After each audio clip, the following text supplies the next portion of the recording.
Buenos días. El día de hoy, en la conferencia matutina del Presidente de la República, un tema que nos llama poderosamente la atención es las afirmaciones que hace el presidente al plantear que, dijo él así, lo que pasó en México en el periodo neoliberal fue una degradación permanente.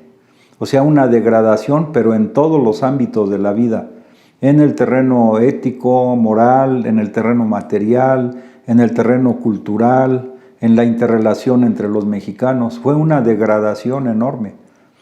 Y esto salió a colación porque un periodista le preguntó, le dijo, no se ha perdido mucho tiempo o no se perdió mucho tiempo en que usted nombrara a Horacio Duarte en la función que hoy desempeña.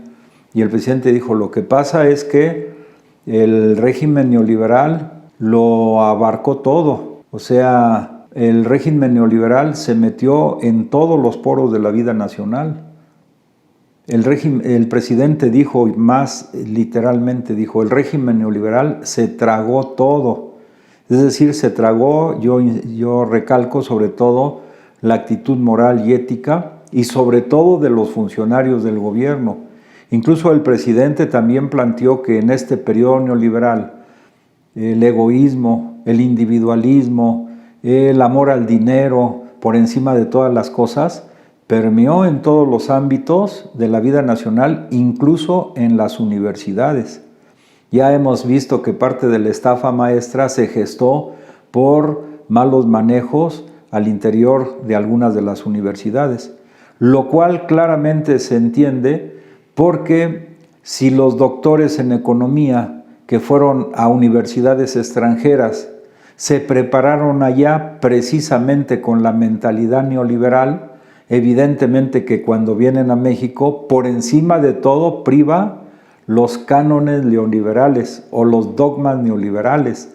Algunos lo hemos visto en estos días que además han caído gracias a la audacia del presidente de México, al aplicar fórmulas económicas diferentes a las que permearon en todos los países del mundo occidental, en los países más industrializados. Y una de ellas fue, como ya lo hemos dicho, era un dogma. Un dogma es una verdad que se considera absoluta en todo tiempo y en todo lugar y que no da lugar a discusión, se acepta como tal. Entonces, uno de los dogmas del neoliberalismo que no admitía discusión ni análisis es que si se aumenta el salario, pues entonces aumenta la inflación, lo cual el presidente de la República demostró que ese dogma es absolutamente falso. Pero así como ese dogma neoliberal, hay otros dogmas del neoliberalismo. Por ejemplo, para que el país salga de la crisis en que está, se requiere que adquiera deuda pública, deuda con bancos extranjeros.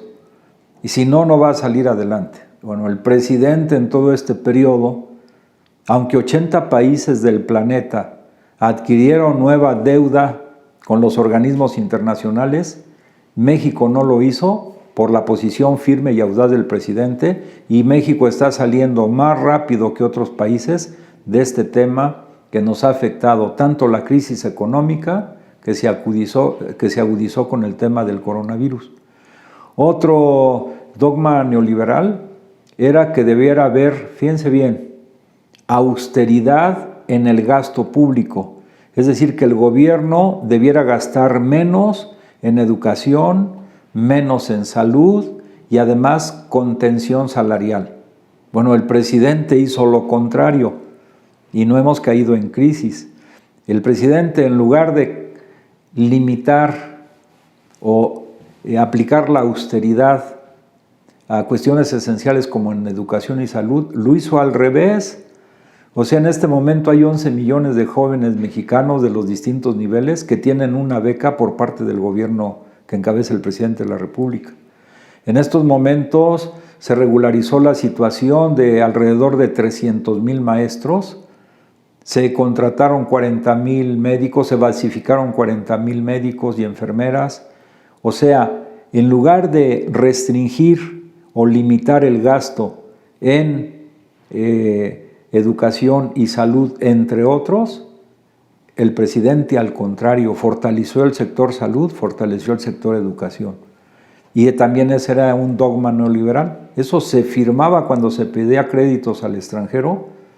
Los gobiernos se comprometían a reducir precisamente el presupuesto en esos rubros. Y aquí ha pasado lo contrario. Bueno, pero no nada más en el aspecto económico ha pasado eso. También ha pasado en el aspecto, sobre todo, moral y ético. Porque entonces, regresando al tema, es que en las universidades inglesas, norteamericanas, donde en la cúspide de ellas estaba el tema económico y el modelo neoliberal, basado, repito, en el individualismo, el egoísmo, el amor al dinero, como dice el presidente, pues las mentalidades que se formó en esas universidades pues son al grado que las propias universidades, que son instituciones pues casi sagradas en el manejo de los recursos públicos, también cayeron en el tema de la corrupción. Y se veía de manera normal, pues es lo que todos hacían. Entonces algunos dirían, ¿por qué yo no lo hago si todos lo hacen? Entonces decía el presidente que era muy difícil que algunos funcionarios no sucumbieran al canto de las sirenas o a las mieles que proporciona el poder, el ejercer un cargo público y sobre todo el no dejar en estar pensando en el dinero. Pero ahora, afortunadamente, el presidente pues está poniendo ejemplo de que las cosas se pueden hacer de otra manera. Y fíjense que la lucha que él está emprendiendo es una lucha muy ardua, muy difícil, porque siempre hay tentaciones y en funcionarios de los distintos niveles las puede haber. Es más, ya se llevan 2 años de gobierno y todavía cuadros medios, funcionarios medios del gobierno, de los estados, de los municipios, que no se orientan ellos, los funcionarios medios, por los principios de la 4T y que son funcionarios que prevalecen por lustros o décadas y que asimilaron todos los vicios del periodo neoliberal, pues es una labor intensa, por un lado, de reeducarlos, lo cual es muy difícil, y por otro lado, pues entonces es aplicar las sanciones correspondientes, porque no se puede seguir permitiendo que se siga con esos elementos de corrupción dentro de los gobiernos en los distintos niveles. Ahora, ¿pero qué está pasando en el fondo? Como decimos, siempre hay que ir a la esencia, no quedarnos nada más en la apariencia. Yo creo que el presidente está aplicando de manera muy audaz y además muy certera 3 elementos sustantivos que calan en lo más profundo de todos los seres humanos, que son el pensamiento independiente, la actividad creativa y una conciencia a favor de los intereses del pueblo. Esto último él lo reflejó hoy porque dice es que algunos sectores o extractos de las clases medias o altas no entienden lo que está pasando y esta cuarta transformación no la entienden. Quien la entiende es el pueblo, porque el pueblo es el que impulsó este gran movimiento y esta gran transformación y además el pueblo es el respaldo del presidente. Entonces ellos no entienden, pero hay unos sectores, sobre todo la oligarquía, que ellos sí entienden, pero tienen un absoluto cinismo y entonces siguen obrando a través de todas las vías que pueden para que no se cambie la mentalidad de rapiña, de robo, de hurto, de corrupción que se gestó en todo el periodo neoliberal. Entonces la lucha sigue, pero repito, el presidente está aplicando estos elementos fundamentales. Primero, pensamiento independiente y en consecuencia audaz porque rompe los esquemas neoliberales a nivel planetario. ¿Cómo se expresa esto? Pues sobre todo en la política exterior del gobierno mexicano, que es totalmente independiente. El presidente, como no sucumbió ante las presiones y los chantajes de los órganos de comunicación internacional e interno, por ejemplo, en el tema de felicitar al presidente norteamericano. O sea, él dijo hasta que los órganos jurisdiccionales den la última palabra, lo hará, y ya lo hizo, y lo hizo de manera muy respetuosa, pero también muy clara en términos de que México pues no es tierra de conquista ni es protectorado de ningún otro país. México es un país independiente, pero eso se expresa porque el pensamiento del presidente también es un pensamiento independiente, no subordinado a los intereses ni económicos ni políticos de otros países o de otras potencias. Él obra con absoluta independencia y eso lo puede expresar porque su fuerza se apoya en el pueblo de México. El segundo aspecto es que él desarrolla esta actividad creativa de manera extraordinaria.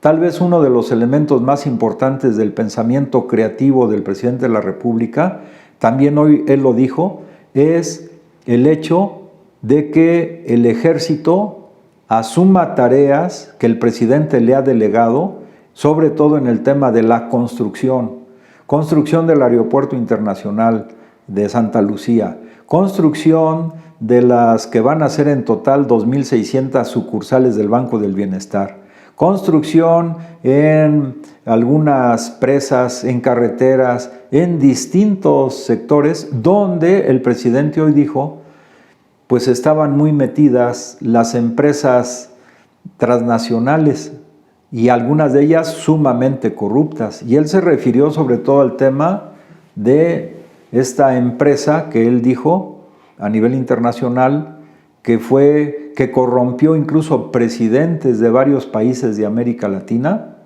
y uno de ellos incluso se suicidó, que fue el presidente o expresidente de Perú. Esta empresa que en Brasil intervino prácticamente en todos los países y en México también. Pero entonces, en lugar de dar contratos leoninos a las empresas favoritas del periodo neoliberal, porque finalmente, además de corruptas y corruptoras, terminaban saqueando las arcas públicas porque iniciaban con un proyecto que costaba una cantidad y terminaban acabando la obra incluso mal hecha con un recurso 3, 4 hasta 5 veces mayor que el que originalmente habían planteado, pues entonces quien está desarrollando una labor de construcción en todo el país es el ejército mexicano. Y eso es extraordinario, pero eso para que se le ocurra a un mandatario de alguno de los países del mundo occidental, pues hasta lo ven mal o lo critican de entrada. Pero México es México. Tenemos nuestra historia, nuestra idiosincrasia, nuestra geografía propia y debemos sentirnos muy orgullosos de lo que somos como mexicanos. Y uno de los elementos creativos del presidente de la República es precisamente acercar al pueblo con el ejército, y una de esas formas es a través de la construcción. Él se ha expresado no hoy, sino varias veces, de la gran capacidad que tienen los ingenieros militares y también de lo que tienen los médicos militares y otros profesionistas que realizan su labor en el ejército. Y finalmente él plantea en una frase muy sencilla: el ejército es pueblo uniformado. Y si el ejército es pueblo uniformado y el máximo jefe de las Fuerzas Armadas, que es el presidente, les encomienda tareas a favor del pueblo, esas tareas que cumple el ejército le ayudan al propio pueblo y al propio ejército para deshacer la visión neoliberal sobre el ejército. Porque la visión neoliberal de los ejércitos era subordinarse al Pentágono o a las directrices de los grupos o fuerzas armadas, sobre todo de los norteamericanos, subordinarse a ellos y obrar en función de los intereses de esta gran potencia. Y aquí no, o sea, es echar toda esa pensamiento, forma y acción neoliberal a la basura y, de acuerdo a nuestra historia, nuestra idiosincrasia, nuestra gran cultura como nación extraordinaria en todo el planeta, es que el ejército mismo, en el concepto de pueblo uniformado, obre en función del pueblo, a favor del pueblo, al lado del pueblo, y no como los ejércitos, sobre todo en otros países latinoamericanos, que eran para reprimir al pueblo. Y aquí es lo contrario. Entonces esta acción nueva, esta acción audaz del presidente de la República, forma parte del pensamiento creativo que él ha desarrollado. Pero este es un ejemplo, pero así como este podríamos ver otros y otros más. O sea, el presidente tiene una gran creatividad y eso implica que él también desarrolla 3 elementos que son los fuentes de acción creativa de todos los seres humanos. Por un lado es la imaginación, o sea, él ha imaginado, como lo dijo hace unos días, pues un país donde todos seamos felices, donde todos tengan seguridad social. Él dijo como en algunos países nórdicos, pero él tiene una gran imaginación, pero también tiene una gran inspiración. La inspiración que él tiene se la da el amor profundo que él profesa a nuestro pueblo. Es mejorar las condiciones del pueblo. Y la otra es la intuición. La intuición la da la experiencia. Él tiene una intuición política extraordinaria porque a pesar de los fraudes electorales y de la pretensión incluso de encarcelarlo en el periodo de Vicente Fox al quitarle el desafuero como jefe de gobierno de la Ciudad de México, toda esa intuición, la intuición se desarrolla por la experiencia que se va adquiriendo. Entonces, él tiene una intuición extraordinaria para orientarse incluso en los momentos más difíciles que ha pasado en nuestro país y poder salir avante. Entonces, esta fuerza creativa del presidente, y lo podemos analizar muy bien, más profundamente, se basa en esos tres factores: la imaginación, la inspiración y la intuición. Y esto se multiplica más cuando eso se aplica en beneficio del pueblo. Y por otro lado, también en el otro tema que él tiene muy desarrollado, desde las luchas que dio en Tabasco, su tierra natal, etcétera, pues es el tema de la conciencia. O sea, él tiene una elevada conciencia a favor de los intereses del pueblo y lo manifiesta en múltiples de sus frases. Por ejemplo, con el pueblo todo, sin el pueblo nada. O lo que él ha dicho: el presidente que más amor profesó a nuestro pueblo fue el general Lázaro Cárdenas. Y yo siempre le agrego, en el siglo XX, porque en el siglo XXI el presidente que más amor ha profesado al pueblo es el licenciado Andrés Manuel López Obrador. Entonces él desarrolla estos tres atributos que debemos desarrollar todos los seres humanos. Son atributos propios de los seres humanos, de nosotros concebidos como seres sociales: el pensamiento independiente, el pensamiento creativo y la conciencia a favor de nuestro pueblo. Entonces, cada vez que el presidente habla en sus conferencias matutinas, nos da, digamos, elementos teóricos y prácticos para poder ayudar a lograr la 4T. La 4T no solamente es beneficio y bienestar material para el pueblo, también es beneficio y bienestar espiritual para todo nuestro pueblo. Se conjugan los elementos objetivos y subjetivos, hablando desde el punto de vista dialéctico. Hay una interrelación entre lo objetivo y lo subjetivo. Y la fuerza subjetiva, la fuerza moral, la fuerza ética del presidente de la República es extraordinaria. Por eso yo insisto, como lo hemos dicho, hay que apoyar con todo al presidente de la República, porque de él aprendemos muchas cosas diariamente. O sea, es una cantera inagotable de conocimiento diario, pero lo que él hace es transformar, asimilar la sabiduría del pueblo y luego expresarla de manera sencilla para poder nosotros guiarnos en esta situación compleja donde se está efectuando un cambio radical en México, en todos los órdenes de la vida. Repito, en el material, en la técnica, en la ciencia, en el arte, en el deporte, etcétera, etcétera. Entonces, apoyemos con mucha firmeza a nuestro presidente.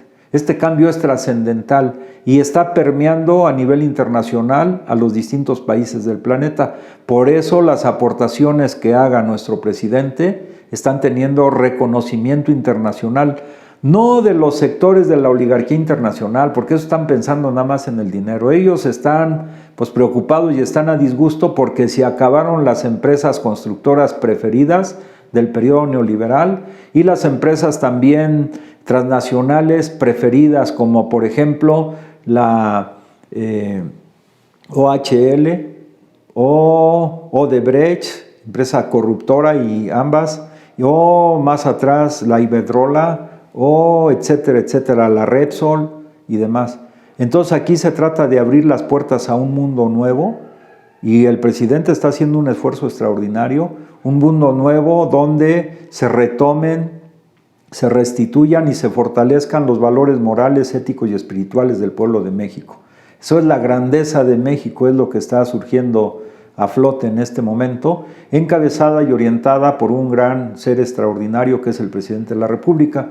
Entonces, nos gustaría escuchar tus comentarios, vernos en el Facebook, tus comentarios, que si te puedes suscribir al canal de YouTube, estaría muy bien. Y nos podemos comunicar a través de las redes que aparecen en la pantalla. Te deseo que tengas muy buen día. Muchas gracias.